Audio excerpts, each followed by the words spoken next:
Time to check in with your friend and mine, Kerry Crowley, KNBR, Bay Area News Group, all things baseball. And Kerry, I'll just get right to it with the Giants.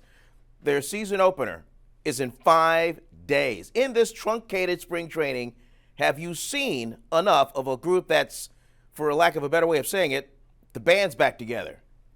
It's a great question, Vern. I never try to put too much stock in spring training, but I will say this. There's a hole in that clubhouse. Buster Posey not being there, you can't say the band is completely back together when Buster Posey is retired. So that's going to be the number one storyline for me this season. There's so much value in what Posey brought this Giants pitching staff. It is a tremendous presence, a tremendous hole to fill. He was the player who everyone turned to in the clubhouse. Now, the Giants certainly have a number of different guys who can fill that leadership void. Brandon Crawford, Brandon Belt, they're both going on a decade in San Francisco, but it's a material loss for San Francisco. And no doubt the Giants organization will feel and look different because Posey isn't there this year. Do you expect to see Joey Bart behind the dish on Friday?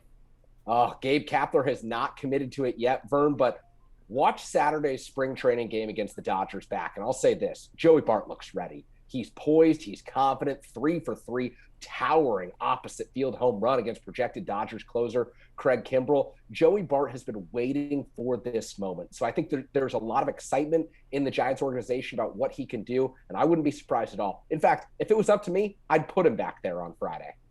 No, fair enough, fair enough. Now, at third base, Evan Longoria injured. Lamont Wade Jr. injured. So right off the bat, those guys will be on the injured list. Who fills that hole, and are the Giants deep enough?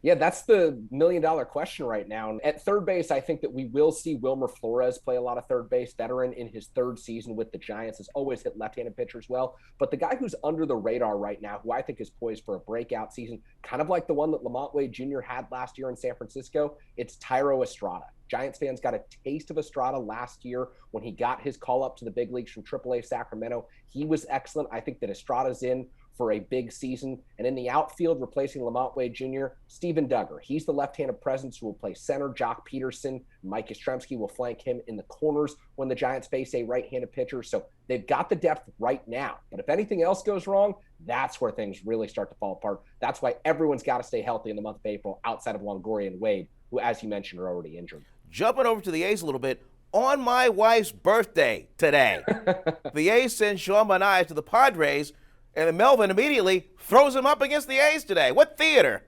Oh, my goodness. How about that? He reunites with Bob Melvin. Good situation for Sean Manaea.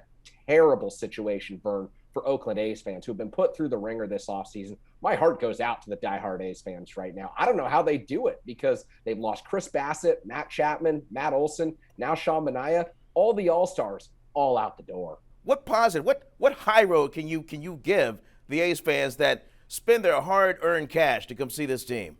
So I'll say this, and I can't say it about the Manaea trade because I didn't love the return they got from San Diego, but I really did like some of the prospects they got back in that Matt Olson trade to the Atlanta Braves. Christian Pache made a diving catch in center field today against the San Diego Padres.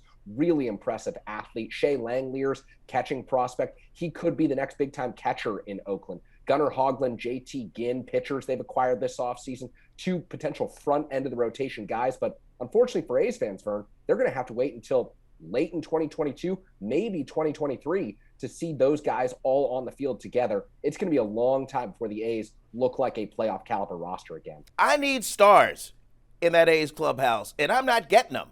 They're going on a quarter century now of these habits where your stars are coming through the organization. They do such a good job drafting, developing, identifying talent. And once fans fall in love with them, see ya. You're out the door. I just don't know how that's a sustainable business model. We'll get out of here with this one. Are the A's baseball's box of chocolates? You open it up, you just don't know what you're going to get. Because come August, you look at the stands, you're like, oh, they're the A's in third place. Huh? That's a good way to put it, Vern. But this year, I think we know what we're going to get. I think we know they're headed for a 95 or 100 loss season. I mean, they have surprised in the past, but they've never had a situation quite like this where the roster has been decimated throughout spring training. It's going to be really tough. Great insights, Kerry. Thanks so much for a few minutes. The curtain raises on the season at the end of the week. I'll see you out there at the yard on Friday. Can't wait. And please say hello to your mom. As always, Vern.